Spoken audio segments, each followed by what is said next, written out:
हमारे यहाँ कुछ बच्चों ने नया एडमिशन लिया है, तो उनके लिए हम कुछ प्रॉब्लम्स डिस्कस कर रहे हैं डायमेंशन एनालिसिस से। उसने कहा है find the dimensions of omega and k in equation y is equal to a sine omega t minus k x, where x is the distance and t is time. ये जो equation है ये एक wave की equation है जिसमें y होता है डिस्प्लेसमेंट, और हमें इस तरह का फार्मूला दिया होता है। अब हमें ओमेगा और के इन दोनों की डायमेंशंस बतानी है। अब हमें मालूम है कि जो एंगल इज इक्वल टू होता है is equal to arc divide by radius. ये भी मीटर में होता है और ये भी मीटर में होता है, तो ये डायमेंशनल लेस होगा। तो जो एंगल होता है साइन थीटा ये डायमेंशनल लेस है। तो अब यहाँ पे इस इक्वेशन में जो दिया हुआ है उसने sine omega A sine omega T minus k x, इसमें ये भी ओमेगा टी भी एंगल है और के एक्स भी एंगल है, तो ये दोनों डायमेंशनल लेस होंगे। Hence dimensions of omega T, अब ये एंगल है, तो जब ये एंगल है ओमेगा टी तो इसकी डायमेंशंस होंगी m0 l0 t0, और हमें किसकी डायमेंशन बतानी है ओमेगा की। तो ओमेगा टी को टाइम से डिवाइड करेंगे, hence dimensions of omega, omega की जो डायमेंशन है डायमेंशन ऑफ ओमेगा टी, और उसे टी से डिवाइड करेंगे, टी से टी कैंसिल हो जाएगा, और ओमेगा टी की डायमेंशन कितनी होती हैं m0 l0 t0, और नीचे टाइम की डायमेंशन क्या होगी t। तो ये कितना आ जाएगा, ये t ऊपर आएगा तो m0 l0 t0 किसकी डायमेंशन आ गई, ये ओमेगा की डायमेंशन आ गई, ओमेगा की डायमेंशन आ गई। ओमेगा टी को टी से डिवाइड कर देंगे तो ओमेगा आ जाएगा और उसकी डायमेंशन इतनी आ जाएगी। ऐसे ही ये जो एंगल है हमारे पास, ये जो equation y is equal to a sine दे रखी है, एंगल माइनस एंगल, ये भी एंगल है, ये भी एंगल है, के एक्स भी एंगल है, तो जब के एक्स एंगल है ये भी डायमेंशन लेस होगा। तो जब डायमेंशन के की डायमेंशन चाहिए तो x से डिवाइड करेंगे, और ये डायमेंशनल लेस है और ये मीटर होता है, तो क्या बनेगा, k की डायमेंशन कैसे मिलेगी, के एक्स को किससे डिवाइड कर देंगे x से, तो डायमेंशंस ऑफ के x divide by dimensions of x, और ये डायमेंशनल लेस है क्योंकि ये एंगल है, that is m0 l0 t0, और डायमेंशन ऑफ x ये डिस्टेंस है, डिस्प्लेसमेंट है, ये लेंथ है, इसको l से रिप्रेजेंट करते हैं। तो ये कितना आ गया, ऊपर जाएगा m0 l की पावर माइनस t0, तो ये किसकी डायमेंशन आ गई, ये k की डायमेंशन आ गई, k की डायमेंशन आ गई। एंगल डायमेंशन लेस होता है, बस केवल इतना मालूम है हमें, उसके बेस पे हमने इसको सॉल्व कर दिया, आ जाएगा। अब उसने एक नेक्स्ट क्वेश्चन दिया हुआ है, उसने कहा है assuming that mass small m of the largest stone can be moved by flowing river depends upon the velocity of the water its density rho and acceleration. उसने कहा है रिवर के अंदर कोई स्टोन मूव कर रहा है जो डिपेंड कर रहा है वेलोसिटी ऑफ वाटर पे, वेलोसिटी ऑफ वाटर पे डिपेंड कर रहा है, डेंसिटी पे डिपेंड कर रहा है और एक्सेलरेशन ड्यू टू ग्रेविटी। इन तीन चीज़ पे डिपेंड कर रहा है, वेलोसिटी रिवर पे, उसकी डेंसिटी पे और ग्रेविटी पे, ग्रेविटी जी पे। वो कहता है शो दैट मास m, जो स्टोन का मास है, varies as the 6 power of the velocity of water in the river. जो मास है स्टोन का, वो रिवर की वेलोसिटी के 6 पावर पर प्रोपोर्शनल टू पावर की वेलोसिटी की पावर 6 आना चाहिए, ये पूछ रहा है। अब उसने मास किस पर डिपेंड कर रहा है, वेलोसिटी ऑफ रिवर, उसकी पावर a ले ली।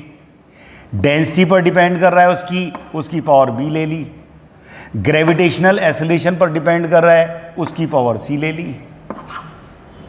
तो हमने क्या ले लिया, जब प्रोपोर्शनल हटाते हैं तो एक कांस्टेंट लाते हैं, तो now mass of stone is equal to k, velocity की power a, density of river water की power b and gravitational acceleration की पावर c। और यह मास है ये स्टोन का, तो जो मास है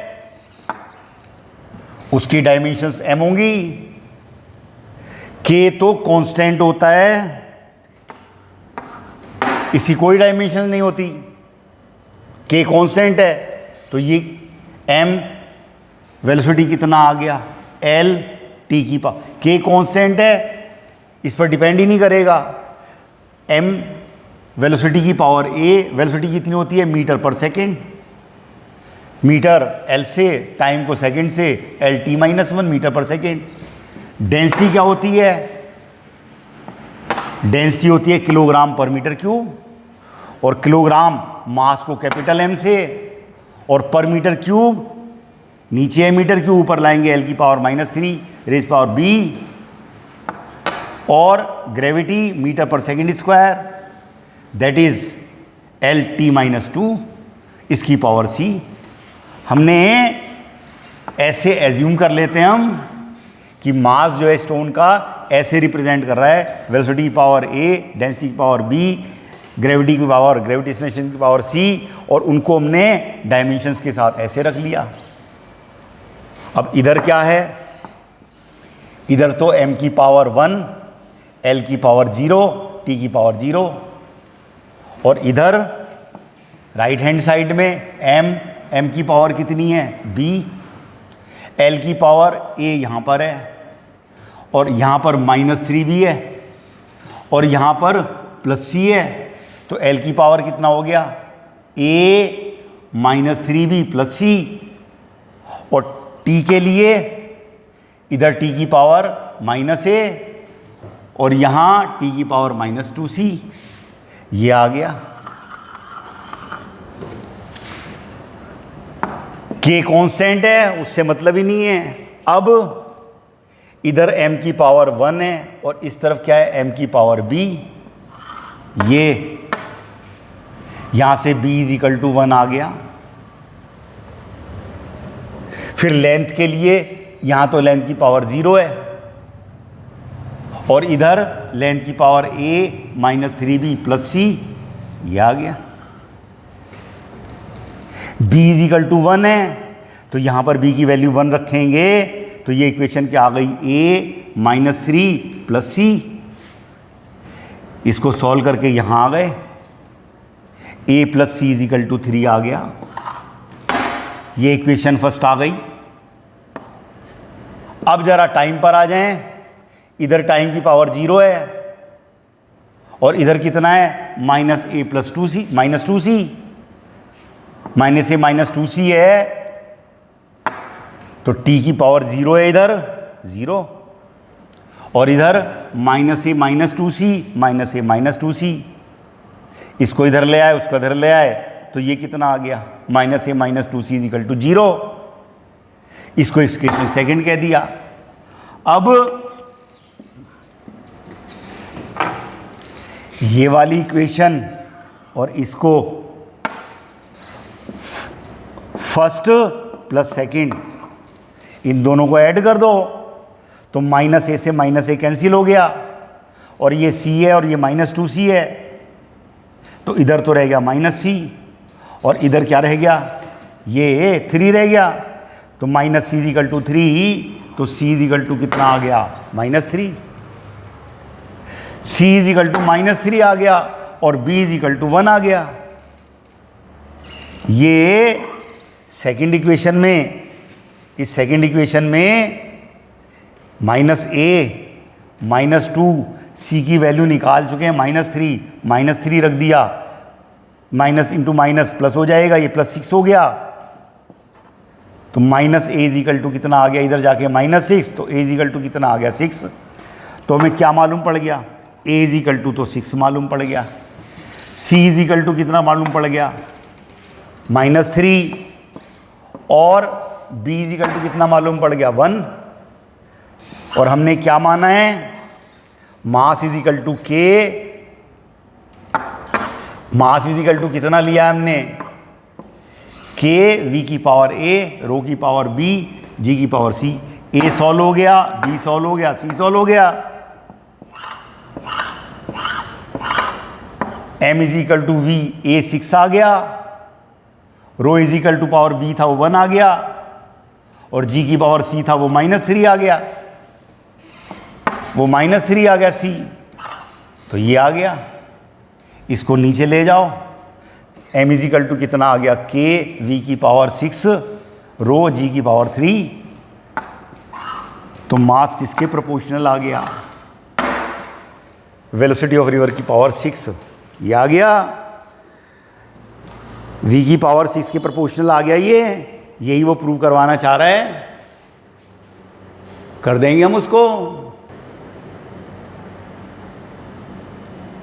अब उसने एक डायमेंशन एनालिसिस पे और क्वेश्चन दिया हुआ है, वो कहता है centripetal force acting on A particle moving in circular orbit depends on its mass,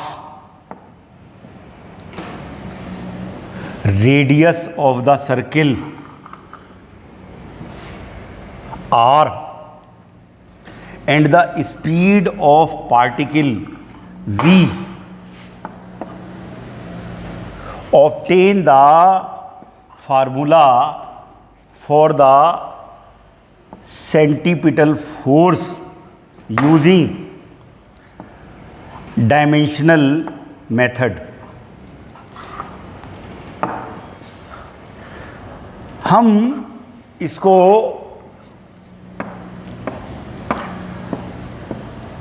आगे नेक्स्ट चैप्टर में पढ़ेंगे जब आएगा, कि जब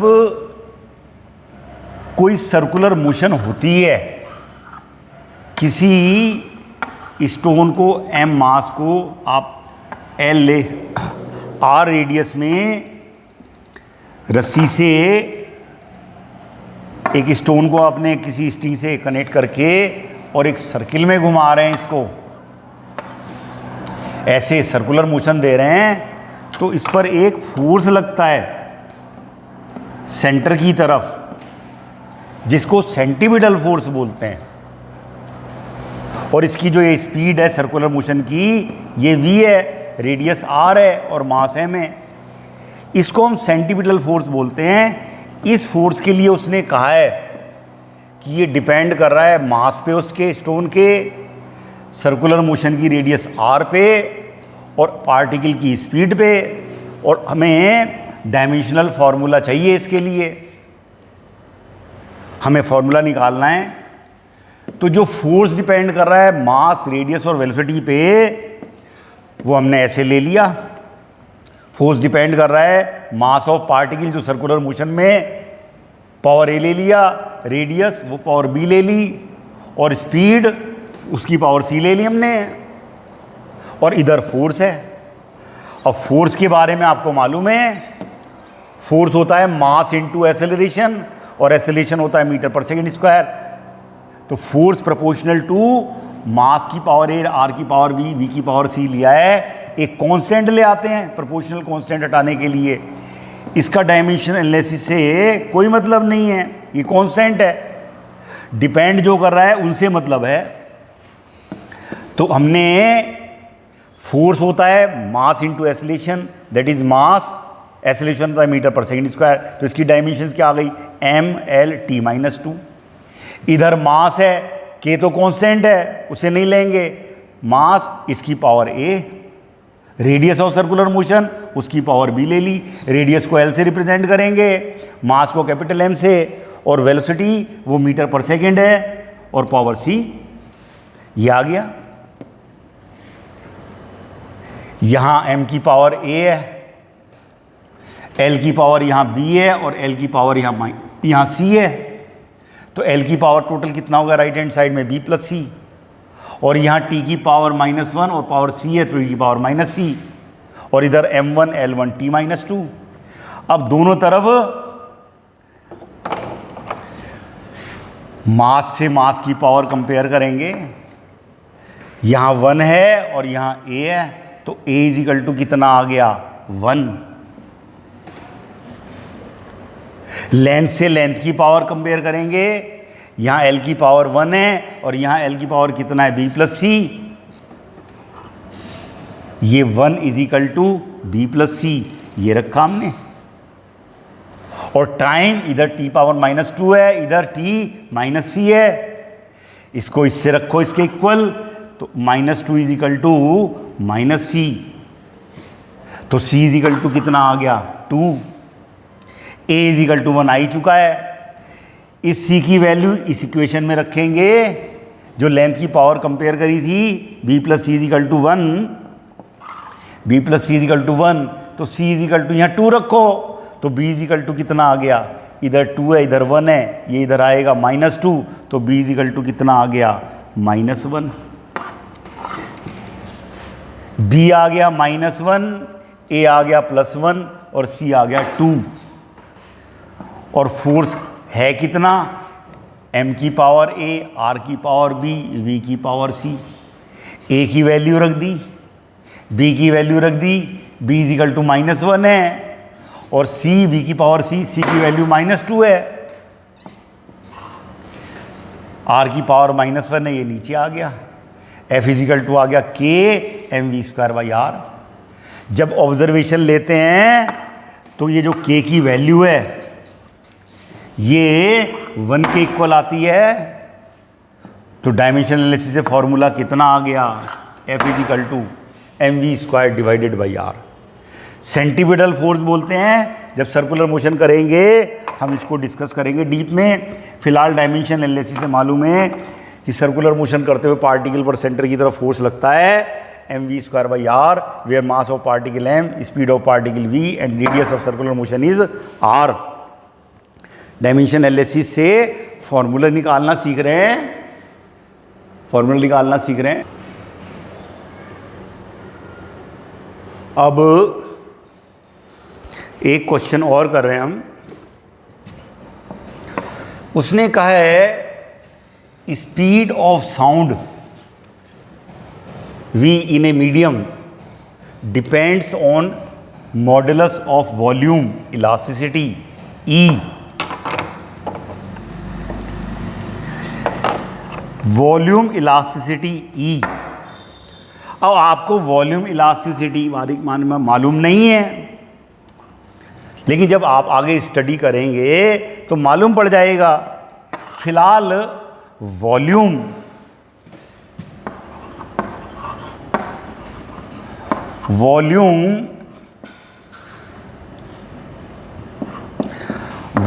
इलास्टिसिटी इजिकल टू होता है न्यूटन पर मीटर स्क्वायर। और न्यूटन पर मीटर स्क्वायर, न्यूटन कितना होगा, force divide by metre square, volume elasticity newton पर मीटर स्क्वायर होती है, और न्यूटन होता है फोर्स और मीटर स्क्वायर नीचे है ही है, तो ये कितना आएगा, फोर्स कितना होता है, मास इनटू एक्सेलरेशन, एक्सेलरेशन होता है मीटर पर सेकंड स्क्वायर, और divide by metre square that is L square. ये एल स्क्वायर है, ऊपर 1 है, तो क्या आ गया, m1l - 1 t - 2, इतना आ गया। इसको हम E से रिप्रेजेंट करते हैं, वॉल्यूम इलास्टिसिटी को। ये जब आगे पढ़ेंगे आप तो ये चैप्टर में अपने आप आता है फार्मूला। फिलहाल हमें मालूम है कि डायमेंशंस m की पावर 1 l - 1 t - 2 होती है। अब उसने क्या दिया हुआ है कि जो स्पीड साउंड की है किसी मीडियम में, वो एक तो modulus of elasticity, modulus of volume elasticity E पर डिपेंड कर रही है, और एक डिपेंड कर रही है density rho of the medium. और वो कहता है obtain the formula for the speed of sound by dimensional analysis. तो अब आपको वेलोसिटी ऑफ साउंड निकालनी है which is proportional to elasticity, volume elasticity, उसकी पावर a ले ली, और रो इज द डेंसिटी, उसकी पावर b ले ली। प्रोपोर्शनल हटाने के लिए एक कांस्टेंट के लाते हैं आप, और वेलोसिटी कितनी होती है, मीटर पर सेकंड LT - 1। कांस्टेंट है E की पावर a, और E क्या है, इलास्टिसिटी, और E के लिए डायमेंशन आप निकाल चुके हैं, m1 l - 1 t - 2। ये रख दिया हमने, m1 l - 1 t - 2 निकाल चुके हैं। और डेंसिटी कितनी होती है, किलोग्राम पर मीटर क्यूब, L क्यूब नीचे ऊपर आ गया। अब